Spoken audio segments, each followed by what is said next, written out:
think that collaboration with my friends, working with my friends who are directors, uh, the sheer beauty of it, it doesn't feel like work, and I think that's the beauty. It doesn't feel like work to us, because every other day when we meet, we're always talking about film, anyways. So getting to execute on the ideas that we had shared in our conversations outside the set, is always a sight to behold. Um, this downside to it is that sometimes, but I don't have this kind of friends anyways, but sometimes you can collaborate with your friend to such a point where when it is time for the big money thing, they don't call you. But they will call you for every other thing that is free, every other thing that is come and show yourself. When it comes to when it's going to be a paid thing, they don't call you. That's just the downside of it. But then I feel like I'm always even more confident to work with my friends because you're not shy when you're working with your friend. You are, you know that what he does not know, I know. What I know, he doesn't know. So if I'm working with Martin, for example, I'm not shy to say, oh, Martin, that's what you're talking about. How do we want it?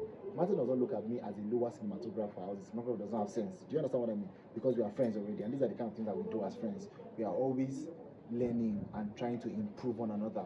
So when we go on set, it continues for us. We still learn. Taiwo will tell me, for example, you know that you are my second director. Even though I'm a DP, says, you know that you are my second director on my project. So when he's not saying something, I'm able to say that thing. He probably would not have that kind of confidence if he was working with another director. Because another director, another DP probably look at him and say, he knows I do your work. Do you understand what I mean? But Taiwo does that with me. He's always asking me, okay, this is how I want us to do it, but what do you think about it? We have a lot of time.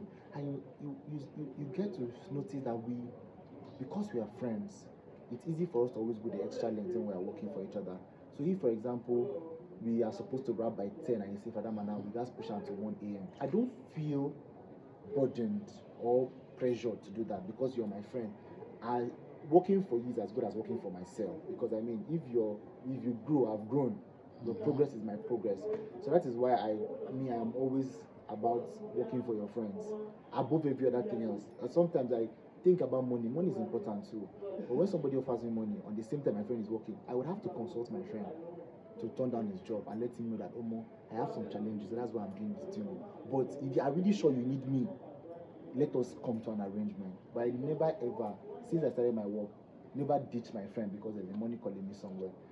Because I feel like we will all grow. All that money that we're looking for, we're going to make it. So yeah, working for my friends has been like a very, immense benefit to my arts and my craft. And would you recommend it to aspiring cinematographers? Oh, definitely. The best thing you can do for yourself is as a cinematographer, find a young person who is a director and become 5 and 6 with that person.